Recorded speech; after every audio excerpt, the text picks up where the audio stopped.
Assalamualaikum warahmatullahi wabarakatuh. Di sini saya Siti Akmal Fitriana dengan NIM 241012 akan menjawab pertanyaan dari buku Asbaja 1 di bab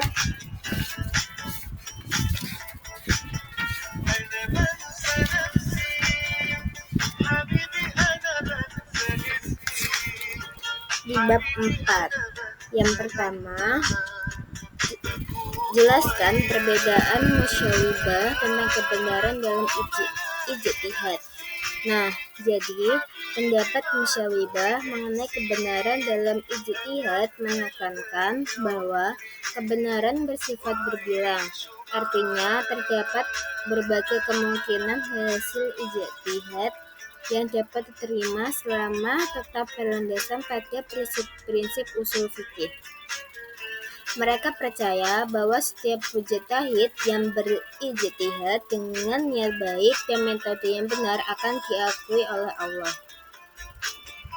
Nah, yang kedua ada apabila terdapat perbedaan antar imam mazhab, pendapat mana yang harus kita ikuti? Nah, jadi dalam menghadapi perbedaan pendapat antar imam mazhab, sebaiknya mengikuti pendapat ulama yang paling luas ilmunya dan sesuai dengan konteks serta kebutuhan. Selain itu, penting untuk merujuk kembali kepada Al-Quran dan Sunnah sebagai pedoman utama dalam menentukan pilihan. Nah, berikut adalah beberapa panduan dalam memilih pendapat ketika terdapat perbedaan antar imam mazhab. Nah, yang pertama yaitu mengikuti pendapat ulama yang berilmu luas. Yakni yang dimaksud ini adalah pilihlah pendapat dari imam atau ulama yang memiliki pemahaman mendalam dan luas dalam ilmu, dan juga pertimbangan pengalaman dan reputasi mereka dalam memberikan fatwa. Yang kedua, mengacu pada Al-Quran dan Sunnah. Maksudnya adalah selalu kembalikan setiap perbedaan pendapat kepada Al-Quran dan Sunnah Nabi Muhammad SAW.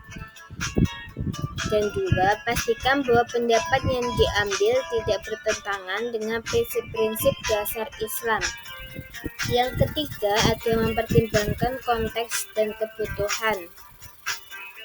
Maksudnya, pilihlah pendapat yang paling sesuai dengan situasi dan kondisi yang dihadapi. Pertimbangkan aspek kemudahan dan kesulitan dalam pelaksanaan ibadah atau hukum yang diambil. Yang keempat ada ijtihad pribadi. Maksudnya, jika seorang muslim memiliki pengetahuan yang cukup, ia dapat melakukan ijtihad sendiri dengan merujuk kepada dalil-dalil yang ada. Selanjutnya yang kelima ada menghindari pilihan yang berdasarkan ringan. Maksudnya, hindari memilih pendapat yang hanya dianggap ringan tanpa mempertimbangkan dalil dan konsekuensinya. Dan juga memilih pendapat yang lebih berat kadang-kadang lebih baik untuk menjaga kehati-hatian dalam beragama. Yang keenam ada menghormati perbedaan pendapat. Maksudnya, sadari bahwa perbedaan pendapat di kalangan ulama adalah hal yang wajar dan bagian dari dinamika dalam Islam. Nah, dan juga usahakan untuk mendamaikan perbedaan dan tidak terjebak dalam perselisihan yang produktif. Yang ketiga, apa hukum taklid dalam fikih? Nah, taklid dalam fikih merujuk pada tindakan mengikuti pendapat atau fatwa seorang ulama atau imam mazhab tanpa melakukan ijtihad sendiri. Hukum taklid dalam fikih dapat dijelaskan sebagai berikut. Yang pertama ada hukum taklid. Tidak diperbolehkan dalam Islam, terutama bagi orang-orang yang tidak memiliki kemampuan untuk melakukan ijtihad. ini karena tidak semua orang memiliki pengetahuan yang cukup dalam memahami dan menganalisis dalil-dalil syariat secara mendalam. Dalam hal ini, mengikuti pendapat ulama yang terpercaya dan memiliki kapasitas dalam ilmu fikih adalah suatu keharusan untuk menjaga keabsahan ibadah dan hukum. Yang kedua ada kondisi taklid, yakni tidak diperbolehkan bagi orang awam yang tidak memiliki pengetahuan yang cukup untuk memahami dalil-dalil hukum. Namun, bagi para ulama atau mereka yang memiliki kemampuan untuk berijtihad, taklid tidak dianjurkan. Mereka seharusnya berusaha untuk melakukan ijtihad berdasarkan dalil yang ada. Yang ketiga ada batasan taklid. Tidak diperbolehkan dilakukan secara buta. Secara mukallaf atau individu yang dikenai hukum syariat harus memastikan bahwa pendapat yang diikuti adalah pendapat yang sahih dan sesuai dengan Al-Quran dan Sunnah.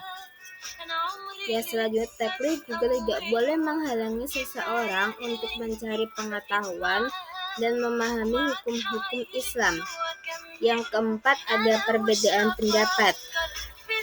Maksudnya, dalam konteks perbedaan pendapat antar mazhab, taklid dapat menjadi solusi bagi orang yang tidak mampu menentukan pendapat mana yang lebih kuat.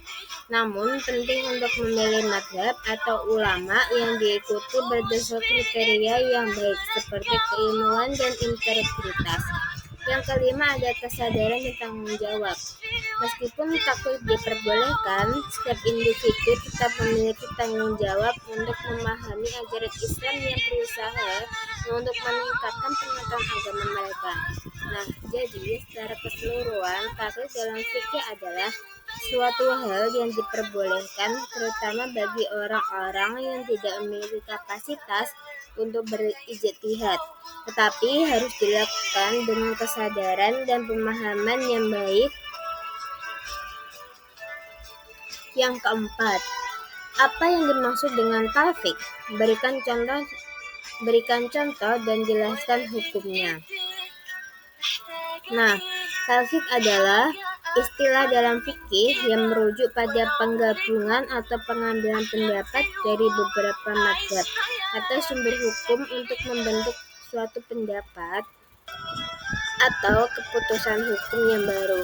Dalam praktiknya, talfik dilakukan dengan cara mengambil bagian dari satu mazhab dan menggabungkannya dengan bagian dari mazhab lain, sehingga menghasilkan suatu hukum yang tidak sepenuhnya mengikuti satu mazhab tertentu.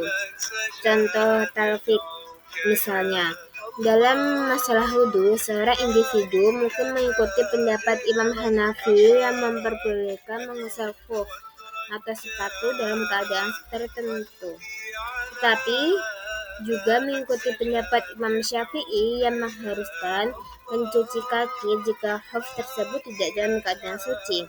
Dalam hal ini, individu tersebut menggabungkan dua mazhab dari dua mazhab yang berbeda. Nah, hukum talfik yang pertama diperbolehkan. Talfik diperbolehkan dalam beberapa kondisi, terutama jika dilakukan dengan niat untuk mencari kebenaran dan kemudahan dalam beribadah. Namun, hal ini harus dilakukan dengan hati-hati dan berdasarkan pemahaman yang baik terhadap dalil-dalil yang ada. Yang kedua, syarat-syarat. Talfik harus dilakukan dengan memperhatikan kaidah-kaidah fikih dan tidak bertentangan dengan prinsip-prinsip dasar Islam. Pendapat yang diambil harus memiliki dasar yang kuat dan sahih dari Al-Quran atau Sunnah. Yang ketiga, kritik terhadap talfik. Beberapa ulama mengkritik praktik talfik karena dianggap dapat mengarah pada kebingungan dan ketidakpastian dalam hukum.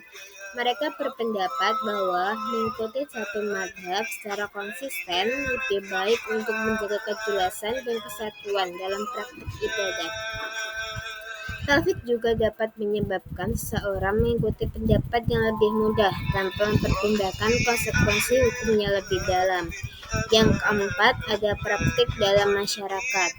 Dalam masyarakat yang plural dan beragama, konflik seringkali menjadi solusi bagi individu yang ingin mengakomodasi berbagai pandangan dalam praktik ibadah mereka.